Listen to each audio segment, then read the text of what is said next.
Hello and welcome to GameGen. Colony Sims in 2026 really love one thing: putting you in charge, then watching everything go wrong. These upcoming games aren't about perfect cities. They're about fragile systems, stubborn citizens, and that moment when a tiny mistake turns into a full-blown disaster. And somehow, that chaos is exactly what makes them fun. In this video, I'm taking a look at some upcoming Colony Sim games coming in 2026 that turn management, survival, and problem solving into stories you definitely won't plan for. Drownlight. Drownlight is basically what happens when you take Frostpunk's brutal decision-making and drop it into an endless drowned world. The planet is gone, swallowed by the ocean, and what little remains of humanity is clinging to survival around a single lonely lighthouse standing in the middle of nowhere. That lighthouse, though, isn't just set dressing. It's everything. Your entire city grows outward from it in circular layers, not grids, which instantly makes Drownlight feel different from most city builders. The light itself is your lifeline. It provides energy, warmth, and hope, and it acts as a beacon for survivors drifting through the dark. Let it fail, even briefly, and people start disappearing, taken by things you're better off not fully understanding. Survival is a constant balancing act. Food mostly comes from fishing. Fuel is needed to keep the light burning, and morale can crumble fast when resources run low. The ocean doesn't make things any easier. Violent storms can smash buildings and disrupt production, while eerie dead calms can leave your city isolated and starving, with no new supplies coming in. Like Frostpunk, Drownlight thrives on moral dilemmas. You'll be asked to decide who deserves saving, whether sacrifices are justified, and how far you're willing to go to keep the city alive. Supplies are always limited, so every choice has weight, and usually consequences. Steel Artery, Train City Builder. Steel Artery Train City Builder asks a very simple question. What if your entire city was a train, and everyone living on it had free will?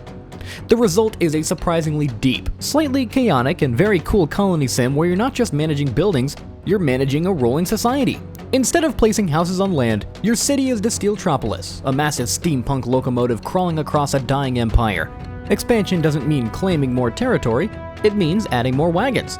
You also don't micromanage citizens directly. Very RimWorld or Dwarf Fortress style, everyone acts on their own. Citizens choose jobs, earn wages, spend money at shops, rest at inns, and complain when their needs aren't met. And yes, they will absolutely make bad life choices and blame you for it. But what really spices things up is the multiracial society.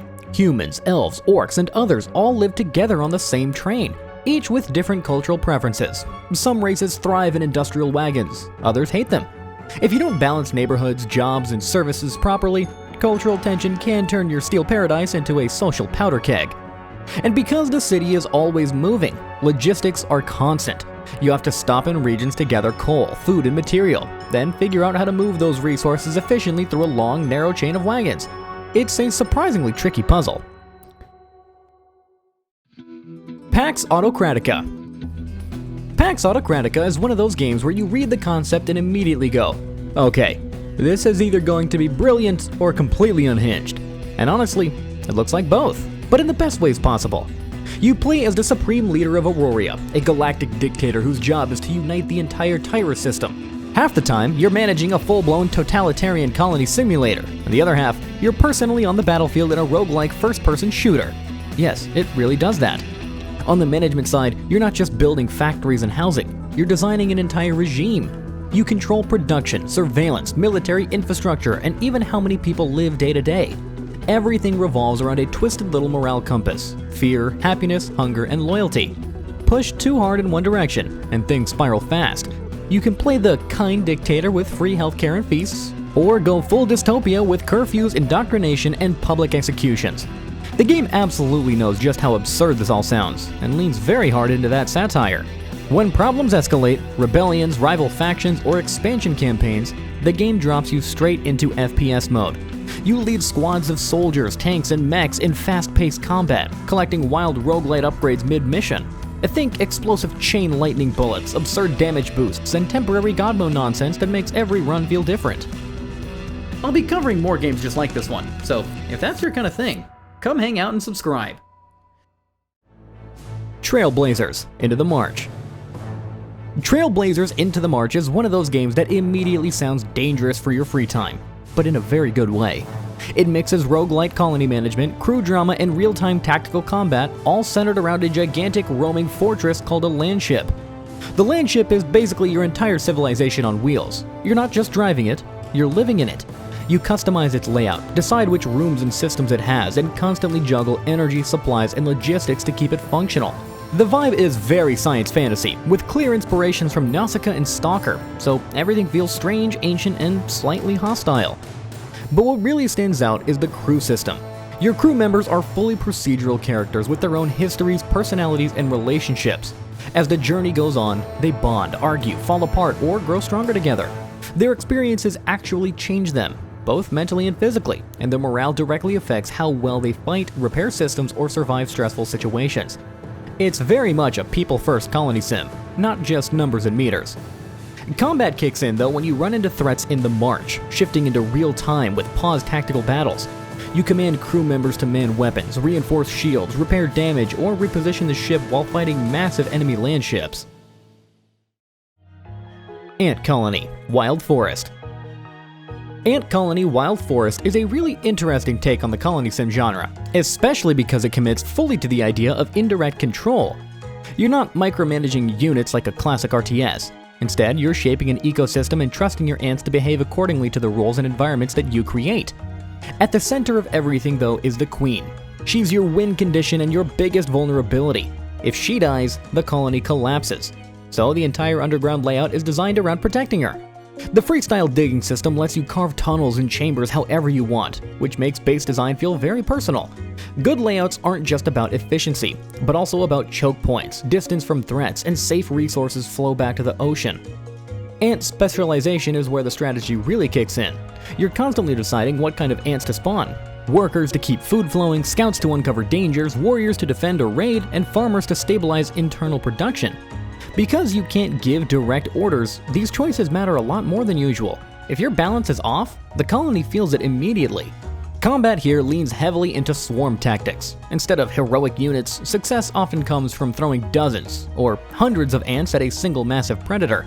With over 80 enemy types, including rival colonies and huge insects like spiders and beetles, encounters can shift from calm observation to full-on chaos very quickly.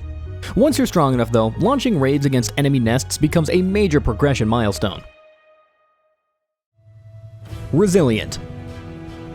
If you've ever played Manor Lords and thought, this is amazing, but it needs zombies, then Resilient might be exactly your kind of game. At its core, it feels very familiar. A grounded historical colony builder where you start small, plan your settlement freely, and slowly grow a community that actually feels lived in. Roads are locked to a grid, production chains are deep, and every building decision matters. Very much that Manor Lord's vibe. But the big twist? The apocalypse already happened, and it shows up every single night.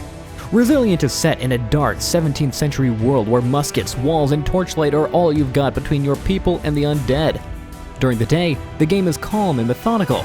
You gather resources, expand your colony, manage food and labor, and try to build something sustainable. It's almost relaxing, until the sun goes down. At night, the game shifts gears. Waves of zombies attack your settlement, testing your defenses and exposing every weak decision that you made earlier. And these aren't static enemies. They evolve, becoming faster, tougher, and more dangerous over time. Suddenly, that cozy medieval town needs to function like a fortress. What really elevates Resilient, though, is its ideology system. You're not just managing buildings, you're shaping beliefs, laws, religion, and social rules affect how your people behave. But colonists aren't robots. Push them too hard, and internal conflict or rebellion can break out, sometimes at the worst possible moment. Frostpunk 1886. Frostpunk 1886 is basically 11-bit studios going back to their most iconic game and saying, okay, let's do this properly with everything we've learned. This isn't a simple remaster or a visual upgrade. It is a full reimagining and expansion of the original Frostpunk, rebuilt from the ground up and coming in 2027. The game still takes place in an alternate version of 1886, where a global volcanic winter has frozen the world solid. Civilization has collapsed, and what's left of humanity is clinging to survival around massive steam-powered generators. You play as the captain of New London, the last city on Earth, and your entire job is to keep that generator running, and your people alive, no matter the cost. At its core, Frostpunk 1886 is all about hard choices.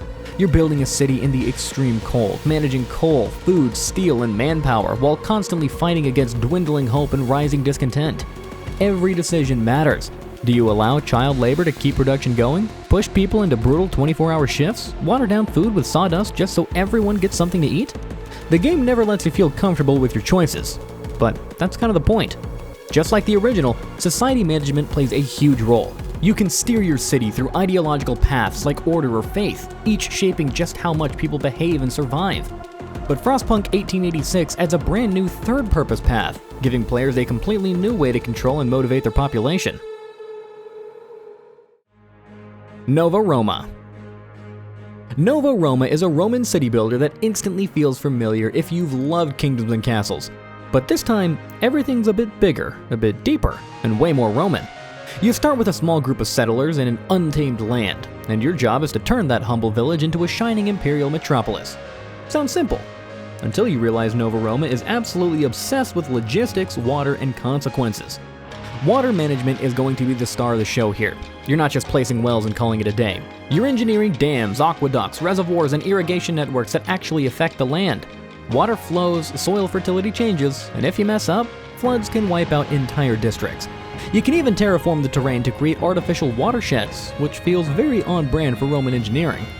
On top of that, the supply chains get pretty involved. Raw resources like wood, stone, and metal need to be transported, processed, and turned into goods like bread, wine, tools, and luxury items. Expansion means reaching distant resource nodes and building proper infrastructure to support them. Your citizens aren't just numbers either. They expect food, water, housing, and education, entertainment, eventually even things like theaters, gladiator games, and public baths. Meanwhile, the Roman gods are all watching. Be sure to keep them happy with temples and offerings for some good bonuses, or ignore them and risk divine disasters. DarkSwitch. DarkSwitch is one of those city builders that immediately feels different, not just in how it looks, but in how it plays. Instead of spreading outward across a map, your entire settlement is built vertically, clinging to the trunk and branches of a massive ancient tree. And below you, a creeping, mind-breaking fog filled with things you don't really want to meet. Space is tight, so planning matters a lot. You'll stack buildings upward, connect layers with stairways, elevators, and zip lines, and constantly think about how people, goods, and resources move through your tree city. With over 80 different buildings to unlock, from industry and housing to defense and social structures, the city slowly turns into a dense, living tower in the dark. The fog is the real enemy here. It doesn't just sit around looking scary. It actively damages your people's health and morale. To survive, you'll rely on light and fire, crafting light-powered tools and weapons, and using a mysterious energy called sodium to push the darkness back. Keeping areas illuminated isn't optional. It's survival. Exploration plays a big role as well. You can send expeditions into the mist to scout new paths, gather rare resources, and uncover the remains of long-lost civilizations. These journeys often lead to tough decisions though, strange discoveries, and encounters with creatures that make the fog feel very alive. DarkSwitch also leans hard into moral choices, very much in the Frostpunk vein. You're constantly forced to decide what your people are willing to sacrifice: safety, freedom, or humanity, just to see another day. Palworld, Palfarm. Palworld, Palfarm feels like Pocket Pair looking at their own game and going, okay, what if we let everyone relax for once, instead of guns first survival chaos? This spin-off leans hard into cozy farming, friendships, and island life, while still keeping just enough Palworld edge to feel familiar. At its core, Palfarm is much closer to Stardew Valley or Animal Crossing, just with pals everywhere. Farming is the main loop, and your pals aren't just cute decorations, they actively help run the farm. Some plant seeds, other water crops, harvest produce, or assist with crafting. Your job is less about micromanaging and more about building a smooth little ecosystem where everything has something useful to do. A big shift here is the social side. You can talk to island residents daily, give gifts, learn their stories, and even build deeper relationships. Yes, including dating. Your pals are part of this too, with more emphasis on bonding and harmony rather than exploitation. Pocket Pair has been very clear. Eating your pals is completely off the table this time. That said, it's not entirely peaceful. Occasionally, hostile pals will raid your farm, so light combat and defenses still matter. You can use weapons, but the tone is way softer than the original game. There's also a fun twist with the legal marketplace versus a shady black market, where you can trade for rare items, questionable fertilizers, and suspiciously powerful gear. Tropico 7. If you've ever wanted to run a tropical paradise while also being a slightly unhinged dictator, Tropico 7 is ready to hand you the sunglasses and the absolute power once again. Officially announced at Gamescom 2025, this is the next big step for the long-running satirical city builder where you rule as El Presidente, loved by some, feared by others, and definitely lying on at least a few election posters. At its core, Tropico 7 is still about juggling a beautiful island nation and an even messier political situation. You're building cities, managing industries, pleasing factions, and somehow convincing everyone that you're still the best choice to run the country. But this time, the game gives you even more control, sometimes dangerously so. The biggest new toy is terraforming. For the first time in the series, you can reshape the island itself. Mountains in the way? Flatten them. Want a perfect beach resort? Make one. Need a river somewhere else? Just move it. It's basically city planning with god powers, which feels very on brand for El Presidente. Politics are getting a deeper upgrade as well. The new council system puts faction leaders directly in your face. You can negotiate, manipulate, bribe, or completely ignore them, though the last option usually does end badly. Military power is no longer just a number on a screen either. Tropico 7 promises more hands-on military control, letting you deal with rebels and invasions in a more tactical way instead of just hoping that things work out. Sintopia. Sintopia is one of those games where the concept alone already makes you smile. It's a management strategy and god game with a heavy dose of satire, wrapped in a loud, neon-soaked 1980s aesthetic. Developed by Paranites Games and published by Team 17, it's aiming for a full PC release in 2026. And if you've tried any of its playtests, you already know it leans hard into being weird in the best way possible. You don't play as an all-powerful demon lord smashing things for fun. Instead, you're the middle manager of Hell Incorporated, running a vertical empire that connects the surface world to the underworld. Think less evil overlord, more corporate bureaucracy, but with lava. The gameplay loop is cleverly split between two worlds. Up on the surface, you act like a mischievous god watching over the humus, adorable, slightly dumb chickpea people. You nudge them toward committing the 7 deadly sins using divine powers, environmental manipulation, and the occasional, totally accidental lightning strike. When they eventually die, their sinful souls head straight down to you. That's where the real management begins. In Hell, you process those souls through custom punishment rooms designed to extract sin, which functions as your main resource. That profit lets you expand your infernal factory, upgrade systems, and even resurrect souls to send them back upstairs so the whole cycle can continue. All Will Fall. All Will Fall is the kind of city builder that looks at your carefully planned settlement and says, "Nice tower. Shame if gravity got involved." It's an upcoming post-apocalyptic survival city builder where physics isn't just a visual detail, it's the main enemy. The world is flooded, land is basically gone, and humanity's last hope is to build upward, stacking entire neighborhoods on top of each other in the middle of the ocean.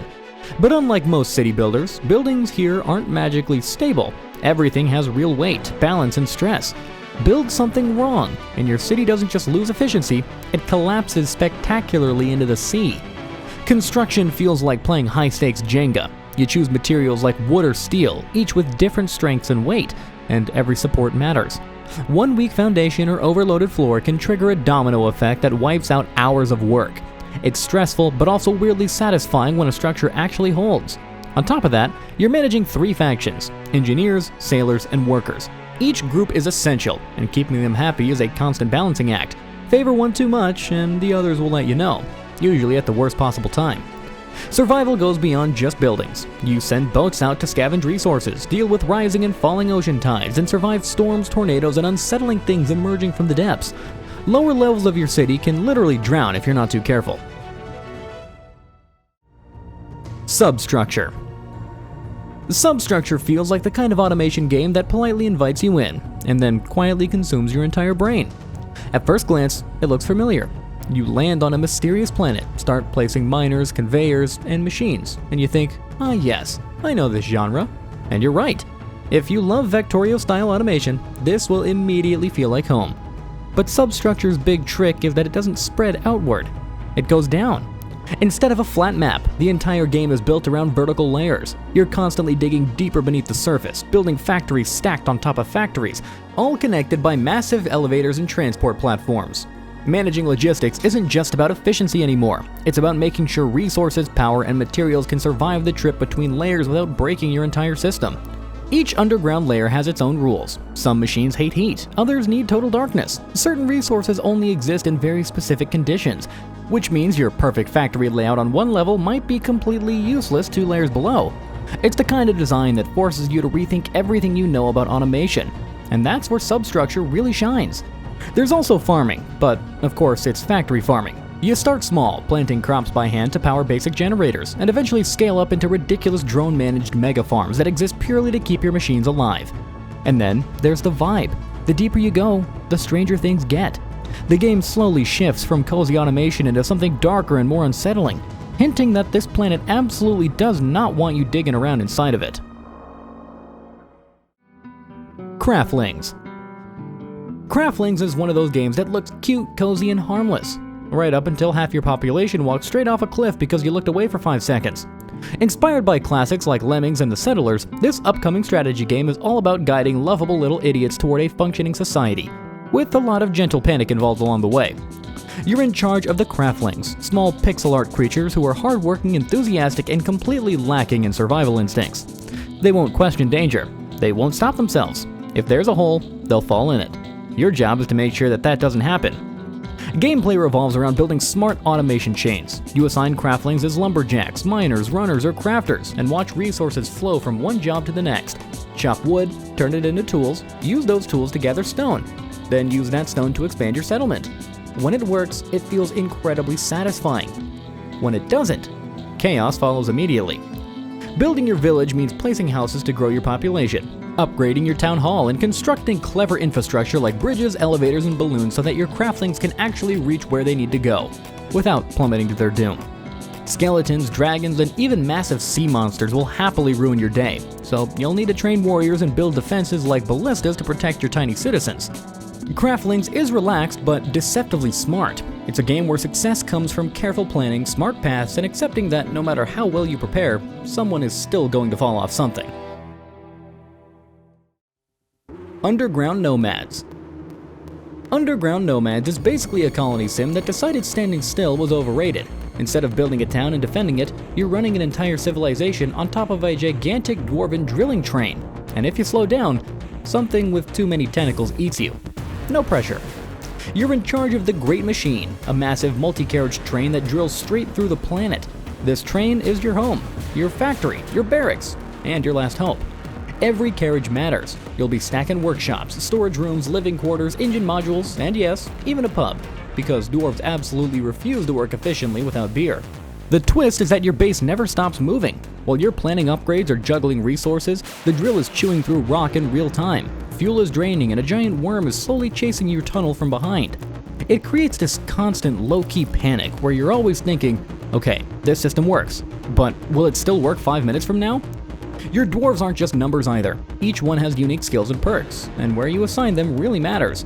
As you dig deeper, you'll pass through wildly different underground biomes, lava zones, fossilized wastelands, and stranger places, sending out expeditions to trade or scavenge rare materials. Those resources feed into tech upgrades, relic crafting, and stronger drilling equipment so you can survive whatever's deeper down. I hope you found this video helpful. Be sure to leave a comment below if any of these games caught your eye, or if there are other upcoming releases you'd like to hear about. If you enjoyed this video, consider liking and subscribing for more gaming content in the future. Thanks for watching.